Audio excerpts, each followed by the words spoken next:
nigh unto them that are of a broken heart, and saveth such as be of a contrite spirit. You can totally see it. You can totally see that the same God, Yahawah, that was delivering the children of Israel out of all type of captivities when they went off, is the same power, Yahawah, that's going to send his son back, Yahawashi, who is of our nation, to deliver the elect in these last days before Esau, Edom, when his establishment of his new world order is totally destroyed. That's what's getting ready to happen. Ain't nothing else getting ready to happen but that in a nutshell. That's why we have those stories of our forefathers and the things that our power did to deliver them out of situations. That's why we have the stories of the other end of the spectrum. How when we went off and worship other gods, what the Most High allowed to happen. He allowed the nations to rule over us. It's the same thing right now. And now that we have returned and calling on the Most High, the deliverance is coming. We calling on Yahawah through his son Yahawashi, and the deliverance is getting ready to come. Something that ain't been seen on the earth in thousands of years. In thousands of years. Yahawashi said it. In the times to come for us to be delivered is ultimately receiving the kingdom. So Joshua 10 and 40 it says, so Joshua smote all the country of the hills and of the south and of the vale and of the springs and all their kings. He left none remaining, but utterly destroyed all that breathed, as Yahawah, power of Israel, commanded. This is the power we worship. This is the power we worship, and this is the power that exists. Verse 41, and Joshua smote them from Qadash Barnea, even unto Gaza, and all the country of Goshen, even unto Gibeon. And all these kings and their land did Joshua take at one time, because the Lord Yahawah, power of Israel, fought for Israel. So just as the times of old, we finna get this treatment, but even on a grander scale, grander deliverances. The Lord is really finna show his power in this time. He's gonna be glorified in the earth, and his men are gonna glorify him in this planet earth, man. And when Yahawashi returns, it's over for you, devil, and all you other nations. Alright?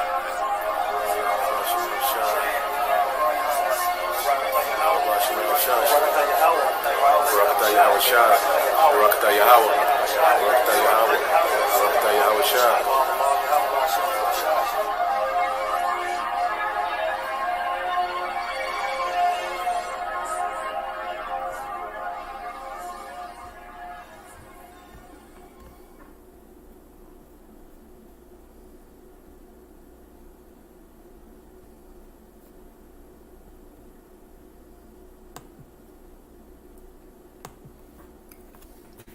Shalom to the elect of Israel, to the hopeful elect of Israel. You Hebrew Israelites, you so-called Negroes, Latinos, Native Americans, West Indian, and Haitians, and the foreign Israelites that look like the other nations scattered across the four corners of the earth. I want to give all praises to Barak, Yahawah, Barak, Yahawashi. Barak, Yahawah, Barak, Yahawashi. Got to give all praises to Yahawah, Bahasham, Yahawashi. Bahasham, Qadash. I want to give double honors to the elders and apostles of Great Millstone who led me to this truth, have been ordained by the Lord to teach the flock how to live, repent, pray, fast, and show forth the Lord's righteousness and mercy, judgment, forgiveness, and wrath to all those who are part of the elect and to the hopeful elect. Lord willing, we part of that number. Lord willing, is be edifying to those who fear in the name of the Lord and striving to show forth the Lord's righteousness every day to the best of their abilities. His judgment always comes to light. Zephaniah chapter 3 verse 5. It is not slack. 2 Peter chapter 3 verse 9. And it's unto a ring. 2 Esdras chapter 5 verse 42. So the water for everybody's tuning in. Bahasham, Barak, Atham. I'm going over here to get this set up. We got a couple things that we're going to be dealing with this morning. The Lord put the Spirit on me to come across with. So Lord willing, is edifying to the flock. This guy, I guess he got some type of power. Ramaswamy pledges to give Russia all territory is taken from Ukraine. We're going to deal with some rich men, and their folly, and a few other various end-time topics. So Lord willing, is edifying to the flock. But first, we're going to start with this. Okay, so right now, these Edomites, they are preparing for a U.S. blackout, a total grid failure. Okay, because this is something that, we know is going to happen because, regardless of how it happens, we know it's going to happen because it's going to come to a point where there's no electricity, because there ain't going to be nobody running nothing. It said there should be few men, right? So we know that there's going to be a blackout at some point when the grinding ceases, the working. When there's nobody really working, a big portion of men that got shipped off to World War III because, that was their lot. And then you got, the men of Yahawah, Bahasham, Yahawashi, we're going to be out here, Lord willing, because we did this work. So, preparing for it to be tried. So we're going to read a little bit of this. Many people think that a blackout affecting the United States in the future is something that will happen if and not when.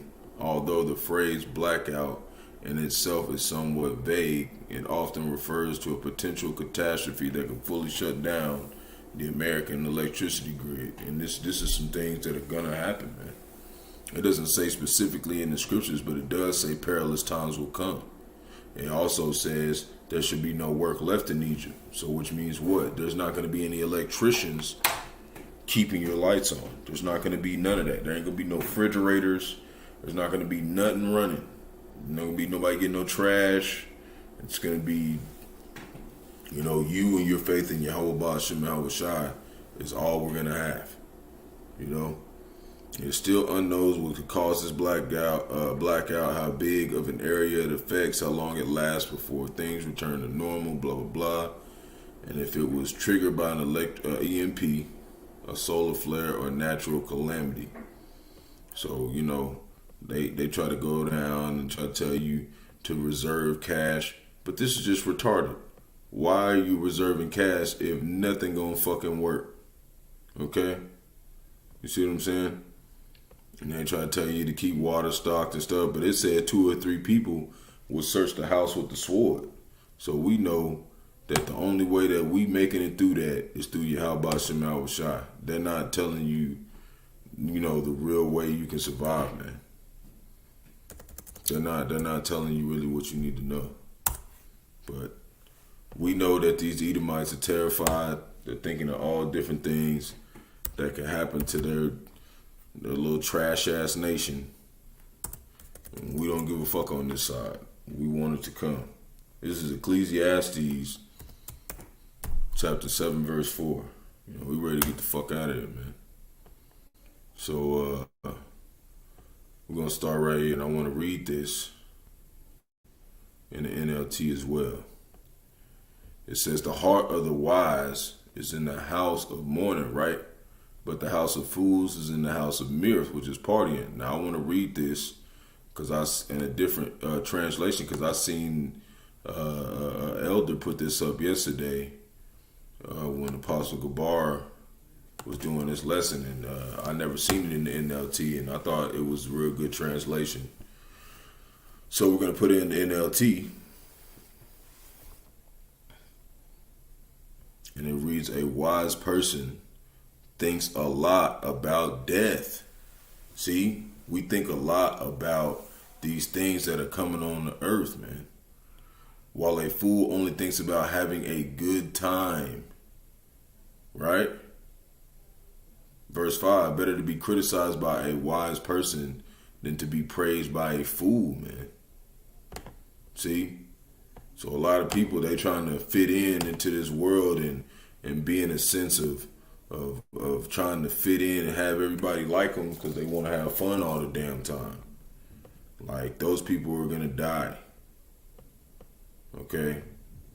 And like I said, it is better to hear the rebuke of the wise than for a man to hear the song of fools. See? So we want to be in that stead. We want to be in the stead of men and also the women in that state of we're thinking about what's finna happen. Everybody else is thinking about not what's about to happen. So they're going to get caught up in it. And we're going to have to face them getting caught up in it. And that's why we're thinking about it, because we want to be the ones on the end that's watching it being received, that judgment. We don't want to be the ones being judged. That's why we're thinking about it ahead of time.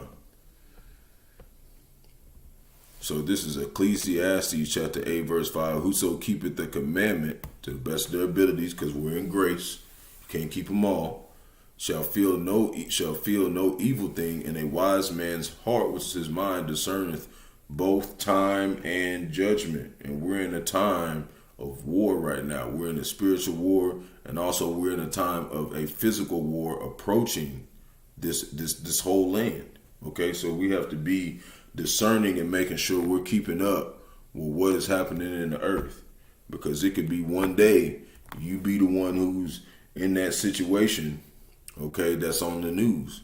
I was in one of them earlier this year when the tornado tore and everything up. I watched them do a video over the house that I was staying in, okay, and everything was destroyed around it. You know, I you want to be the one who, you know, is really taking your Yahawashi serious whenever judgment comes in your area, man. Because the Lord will make sure he pass over you.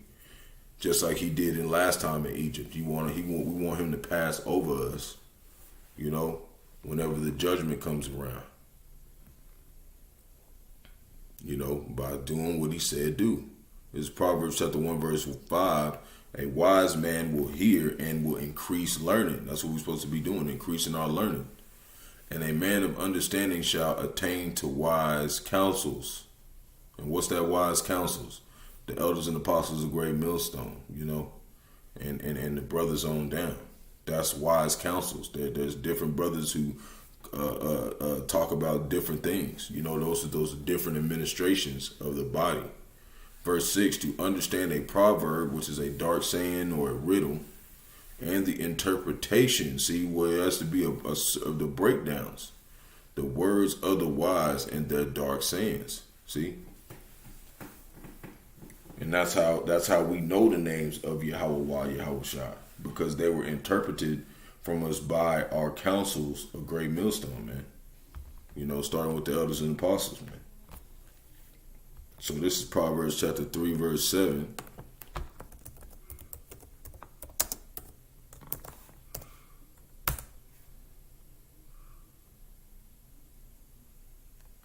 And it reads, be not wise in thine own eyes. Fear the Lord. Go back. Fear the Lord and depart from evil. Right?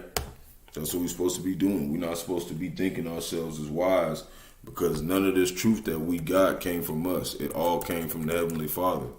So we can't think too highly of ourselves at any time. We got to be able to make sure we know that this gift was given to us for the flock. It's not for us. Jeremiah chapter 50, verse 35. A sword is upon the Chaldeans, saith the Lord. And the Chaldeans is the so-called white man and his kingdom, Edom, the descendants, and upon the inhabitants of Babylon, which is America, Babylon the Great, and upon her princes, and upon her wise men. Verse 36, a sword is upon the liars, and they shall dote. A sword is upon her mighty men, and they shall be dismayed, which means they'll be ashamed. Okay, they're basically gonna get taken down. Okay. A sword is upon their horses, verse 37, a sword is upon their horses, and upon their chariots, and upon the mingled people that are in the midst of her. So these are all the people who's taking sides with this place, and they shall become as women, okay, weaker vessels. A sword is upon her treasures, and they shall be robbed, man. Okay, from who? The other nations. And also, you know, is really from Yahawashi himself. You know, he's just using these other wicked ass demons to do it, and then the Lord's gonna go take it from them. You see, because the Lord's he's gonna cast down Satan's counsel with his own people, man.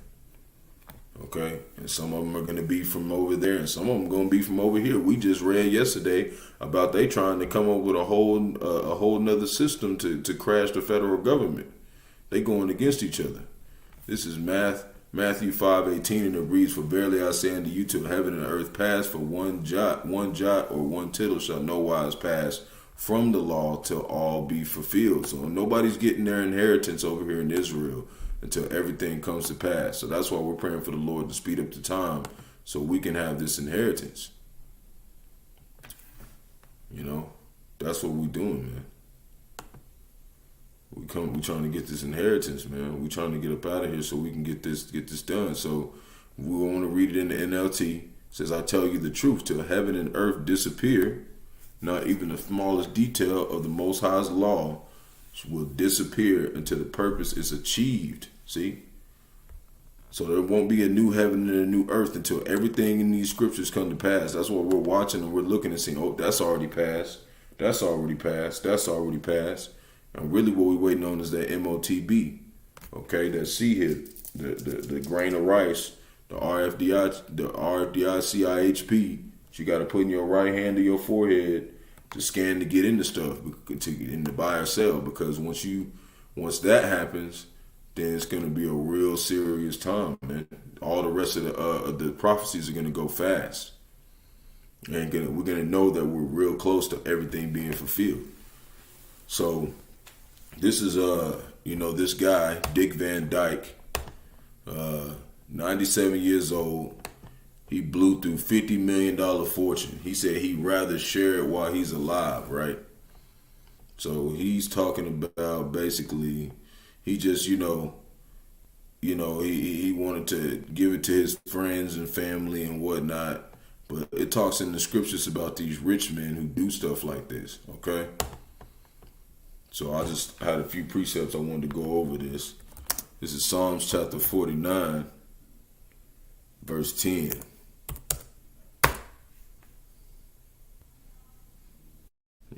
These Edomites, the Lord already knew what they was going to do, man. See, a folly of trusting in riches, man. See? That's what these people are like. This is Psalm chapter 49, verse 10. For he seeth that wise men die, likewise the fool and the brutish person perish and leave their wealth to others. What did he do? That's what he did, man. And we said we know Job 9:24, the earth is given to the hands of the wicked, so we know this man's wicked. It says that I'll keep reading. The inward thought is that their house shall continue forever, and their dwelling places to all generations. They shall call lands after their own names. We know these are the Edomites, man. Esau, Edom. Nevertheless, a man in honor abideth not. He is like the beasts that perish. So I want to read this in the NLT too, because the NLT explains and breaks it down real good too. So, gives a little bit better breakdown. Not better breakdown, but better to understand for new learners. So it says, verse 10, those who are wise must finally die, just like the foolish and senseless, leaving all their wealth behind. See, the grave is their eternal home, right? And we know the grave is what? Hell, where they will stay forever, right? Because we know Esau Edom is going to get put away forever. Okay, now he had to come back in his lot over time to keep fulfilling his wickedness, but his in the end he's going to be there forever. He's going to be done. Okay, in the dirt. They may name their estates after themselves, but their fame will not last. They will die just like animals, man. Okay? The Lord said they are basically animals, man. They're not gonna last, man. All that shit they did, it don't matter. He just giving that money to his family and friends, and life's gonna go on. He ain't shit. He ain't nothing, man. That's what we try to say. These Edomites, they're insignificant, basically, to anything pertaining anything to do with life. Okay, they're to show you what death is. Proverbs chapter 27, verse 24, for riches are not forever, and doeth the crown endure unto every generation. See, their crown is not going to last. Their kingdom is not going to last. You know, it's not going to last, man. It's going to be through. So this is Ecclesiastes. No, let me do Hebrews first. Hebrews chapter 13, verse 5.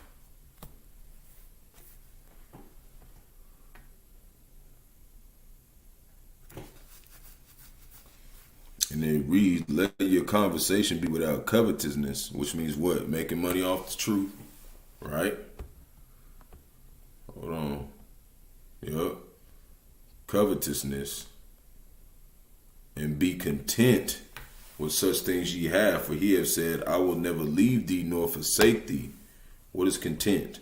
What is that? To be content.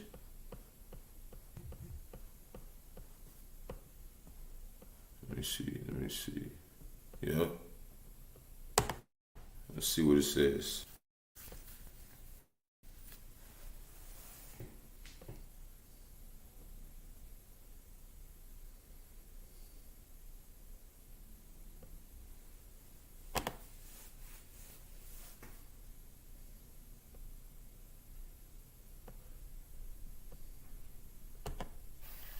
Strong's G 714, Archeo.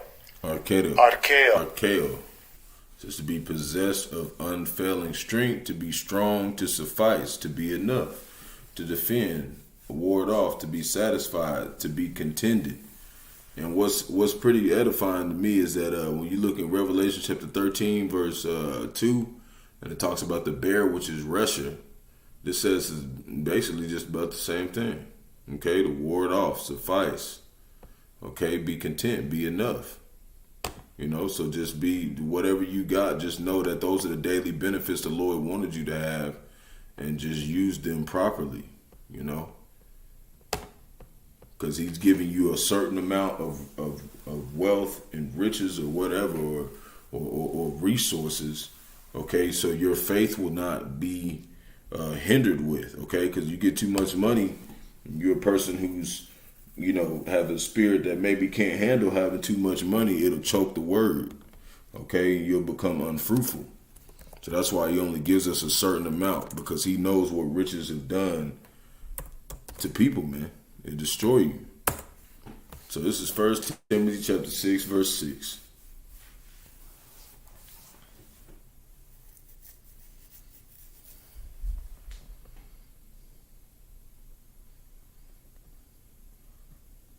And it reads, but godliness with contentment is great gain. Right? For we brought nothing into this world, and it is certain we can carry anything out. And having food and raiment, let us be therewith content.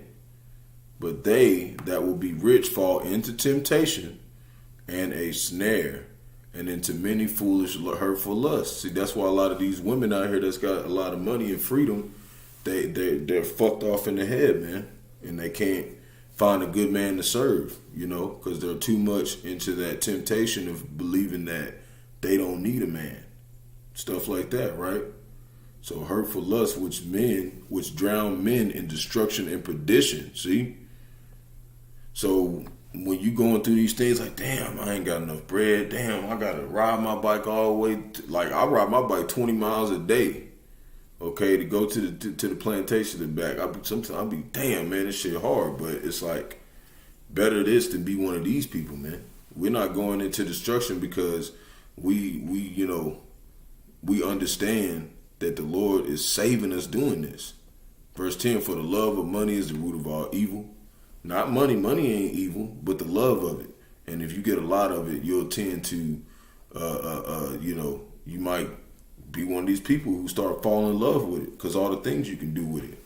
So which while some coveted after they have erred from the faith and pierced himself with many sorrows. What's the many sorrows?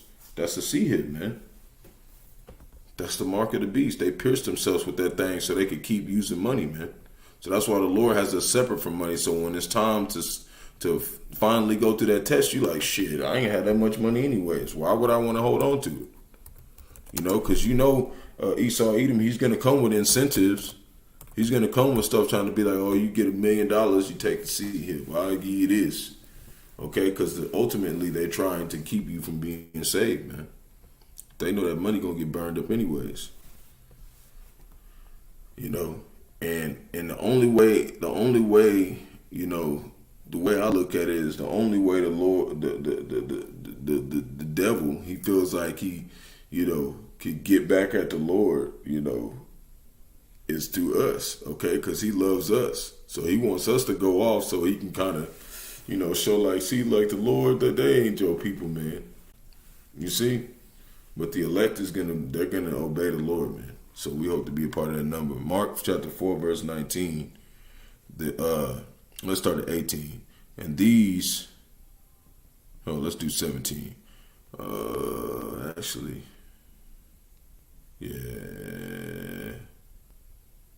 Let's just do 19. We don't have to go that far up. So it says, and the cares of this world and the deceitfulness of riches and the lust of other things entering in choke the word, and it becometh unfruitful. So we know that these things is no good for us, man. These riches, man.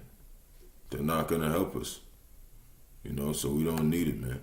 It also says in James chapter 5, verse 1, it says, how ye rich men, okay? Because they're going to be going through all types of slavery because that's what they did. You know, it said through thy traffic, they gained these riches, man. You know, and they smiling and shit, looking like they just such great people. The damn demon, man. So this we're going to get down to. This was some things that, you know, are being revealed about America, Babylon the Great. It says Ramaswamy, or something. I don't know how he says his name. Slovakia.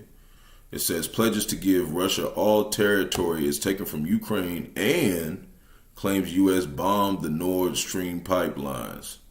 So I want to watch a little bit of this. We're going to see what they're talking about, and we're going to put in some precepts.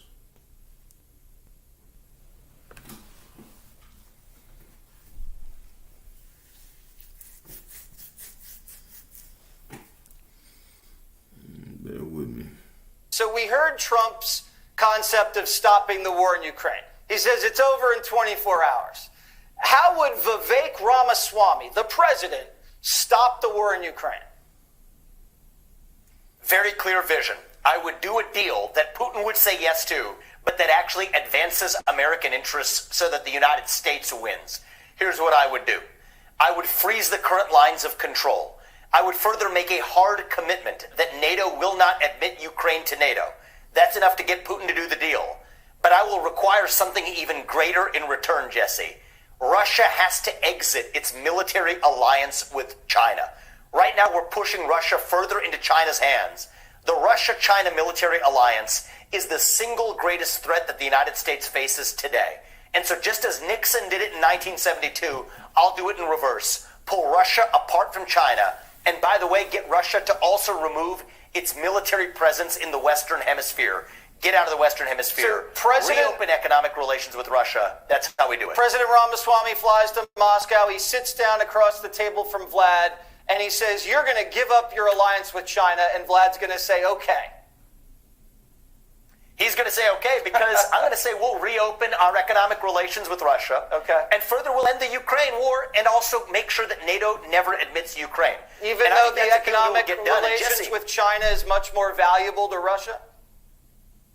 The reason it's more valuable is because we've wrongfully cut off Russia from the West by bombing the Nord Stream 1 and 2 pipelines and also sanctioning Russia. So if we can reopen the Western economic relations with Russia, Russia has less of a reason to be in partnership with China. So you hear this person, man? You hear him? You think that Russia and China, after all this time, they blew them damn pipelines up, they done sanctioned them, took all that damn money, they over there struggling like a motherfucker, they fighting them over there in Ukraine. You think really they just gonna stop? You really think that they're just going to stop after all that shit that America Babylon the Great just did and said they didn't do, but now it's being put out there that they did. Okay? But now he trying to be like, oh, I'm going to just go over there and tell them to get out of here. Fuck no. They're not going nowhere, man. Bahasham Yahawashi is stirring up these motherfuckers, man. Alright? This motherfucking bug out right here think he that dude when two brothers get in a quarrel or something, not even brothers, but just two people get in a fight at school or something at lunch, and he'd be, no guys, stop. Everybody needs to be friends. But the other friend done did something real bad to the other friend. He don't even know really the whole story. It's kind of like that, man. These people, man, they think they just can do whatever they want, man. The will of the Lord is to destroy this place with the terrible of the other nations, man. This place is through, man. Ain't gonna be no healing Babylon. Ain't gonna be no telling them Russia. He said he will put hooks into thy jaws, man. In Ezekiel 38, man, he's gonna make them motherfuckers turn into some demons, man. They're not gonna turn back from this, okay? They've been over there struggling because of all these sanctions. They just sanctioned China.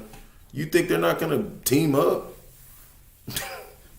You see they got the BRICS trying to take down the dollar. What, they just gonna stop everything they just did? Hell no. We know in Revelation 17:17, it says the Lord put it in their hearts to fulfill the Lord's will. And what's the Lord's will? To destroy America, Babylon the Great, and save Israel, man. The elect on this side. So we're going to start right here. Amos chapter 3, verse 7. Surely the Lord, Yahawah Bahasham Yahawashi, will do nothing, but he revealed his secrets unto his servants, the prophets. So we know that even though these people right here saying whatever, the Lord's already revealed to us what's going to happen. So whatever they're saying, it don't matter, man. But we know this. The U.S. is doing some trickery, man. And they're out there doing a lot of wickedness, man. And they're going to pay for it, man. They went over there and bombed them pipelines, man. And it's finally coming out in public. They're putting that stuff out in the news. At first they say, oh, we don't got nothing to do with that.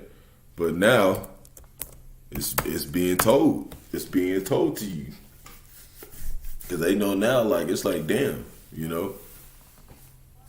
You got to be a fool to think that these demons didn't do that shit. So this is 1 Corinthians chapter 2, verse 10. But the Most High have revealed them unto us by his Spirit to know what? America, Babylon Great is wicked, and it needs to be destroyed. And anything that's wicked going on, they usually got their hands in it. For the Spirit searches all things, yea, the deep things of the Most High. Right? Even the deep conversations that we have in our minds, the Lord searches those things out. How much more the heathens, man? This is Luke chapter 12, verse 2.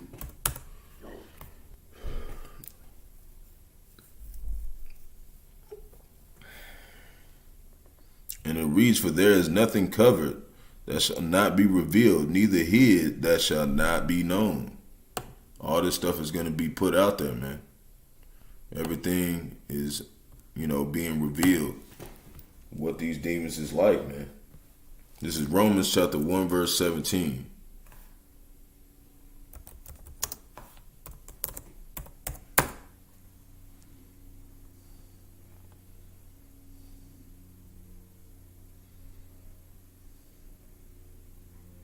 And it reads, for therein is the righteousness of the Most High revealed from faith to faith, as it is written, which means it's in the Old Testament, the just shall live by faith. So once we came to this truth, we've had faith that things are going to play out the way they're supposed to play out, and they're playing out the way they're supposed to play out. But these proud, other nations, man, they think that they can just stop everything that the Lord already has in motion, man. You're not going to stop the will of the Lord, man. This place is going to get took out, man. Ain't going to be no peace left, okay? Ain't nothing but destruction coming to this place. So it says, but we all with hope, we all open with faith, beholding as in a glass the glory of the Lord and changed into the same image from glory to glory, right? Even as by the Spirit of the Lord. And that's how we're changed from glory to glory, by every day picking up our cross, which is this burden, knowing we're in our captivity, knowing that we can't go home yet, knowing we got to search through the, the wickedness of Esau, Edom, and expose them day to day, until we get out of here. That's the burden, being a servant, man. But at the same time, it's a blessing, because if you're not a servant of the Most High, that means you're an enemy to the Most High. We don't want that, man. We know through the scriptures what he does to his enemies. So first, John chapter 2, verse 28.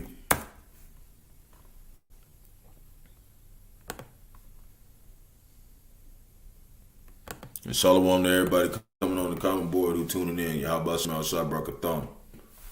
So verse 28, and now, little children, abide in him, that when he shall appear, we may have confidence. What? That we're not enemies, because we've been following him. And not be ashamed before him at his coming. Why? Because we watched. We were watchmen. We were watching. We were seeing what was going on in the earth. We were seeing that these demons are being exposed. We're helping expose these demons, And we also, looking out for our brethren, man. You don't want a soldier next to you that's not even preparing for battle, right? Well, this is what we doing, man. We preparing for the ultimate battle, man. Jacob's trouble, man. And if you got somebody that ain't even doing it next to you, it's like, damn, this person just gonna take the damn sea hip. You ain't gonna even know. It said brothers shall betray one another, man. So you got to make sure you're around people who are ready to die for this thing and proving it in their works. Verse 29, if ye know that he is righteous, ye know that everyone that doeth righteousness is born of him. And this is where we get our hope from, man. Because we know this is not of us that we doing this, man. We know. So we know Yahawashi has his hands on us, man. And we're glad that he does. So now, I need to go over here. Hold on. Yeah, that's right. So now it just says, while that's going on, it's been a lot of talk about the West is losing control over the gold price. It's flying around everywhere. I don't want to read too much of it, but I just want to put in some precepts about it because it's just something that we need to keep in mind. Ezekiel chapter 7, verse 19.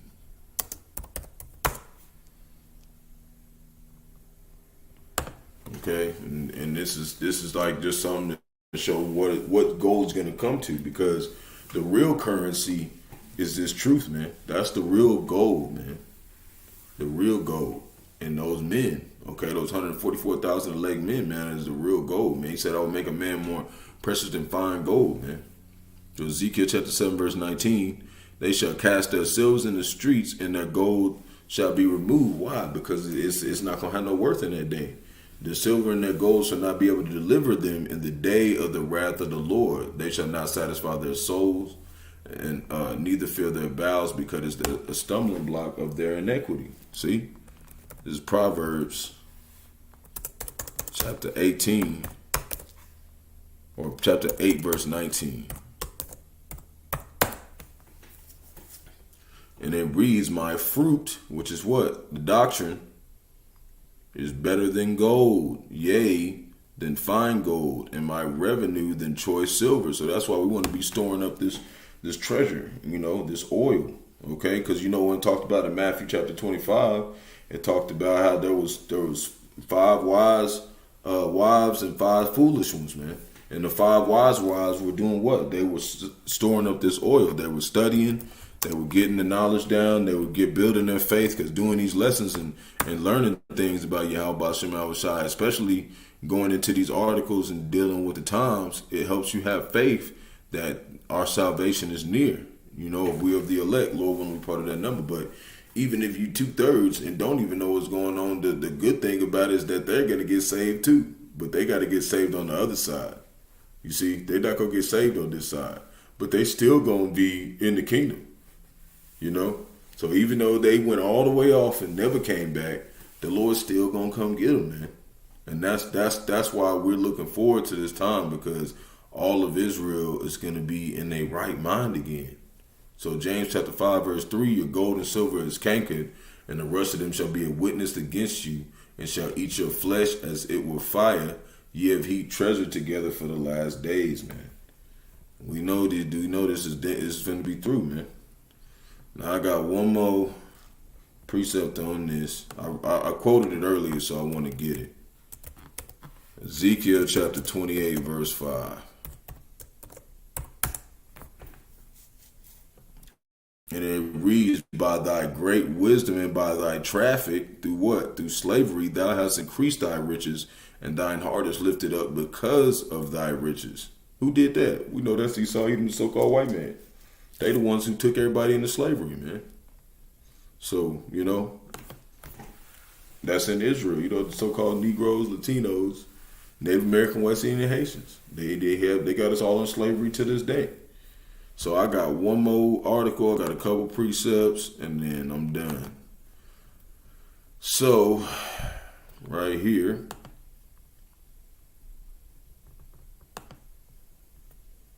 Says, couple arrested for animal cruelty, child endangerment after 30 dead dogs found in New Jersey home. How the fuck did they get to the point of having 30 dead dogs inside their house and nobody smelt that shit or seen that shit, man?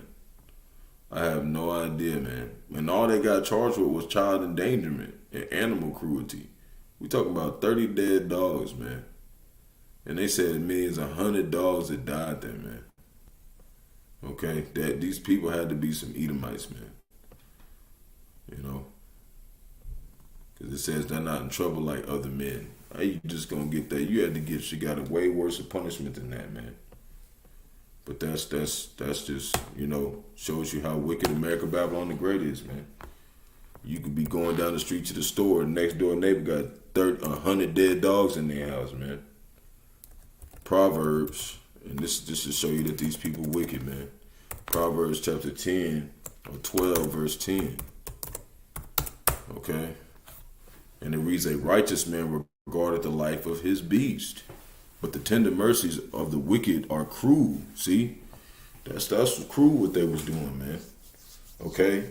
And look how they did their beast. How much more do you think they did the children of Israel, man? When we was in slavery.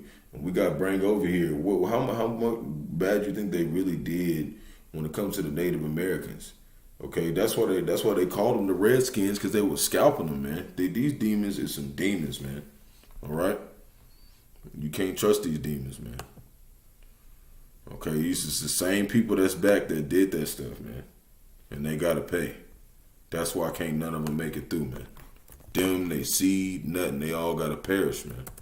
And then they got to go into slavery for what the fuck they did. It's right. That's righteous judgment. This is Isaiah chapter 33, verse 18. It's my last precept.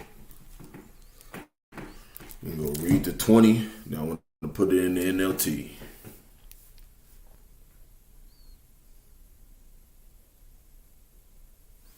All right.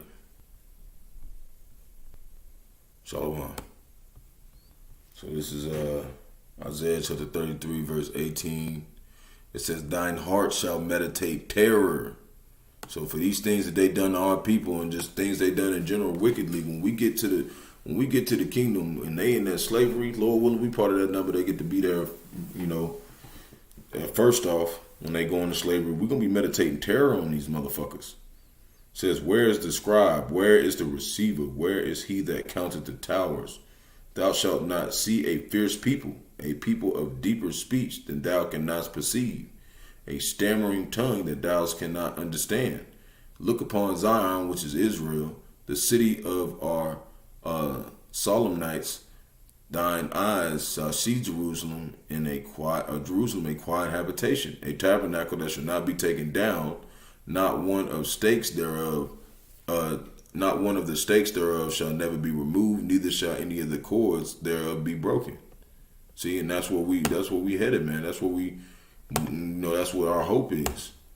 Because we're reading this stuff even in the Old Testament, that we know that we haven't got to do, man. We haven't got to be a part of this, okay? We haven't got to be a part of us having a city that's never been taken down. So we know this is a future prophecy. I want to read it in the NLT. It says, you will think back to this time of terror, okay? And that's not really what it's saying. You know, that's kind of going off right there. It's talking about meditating terror on them. Okay, but it says, asking, where are the Assyrian officers who counted our towers? Were the bookkeepers who recorded the plunder taken from our fallen city, right? Because what did they do? They went and raided Israel, okay, in 70 AD.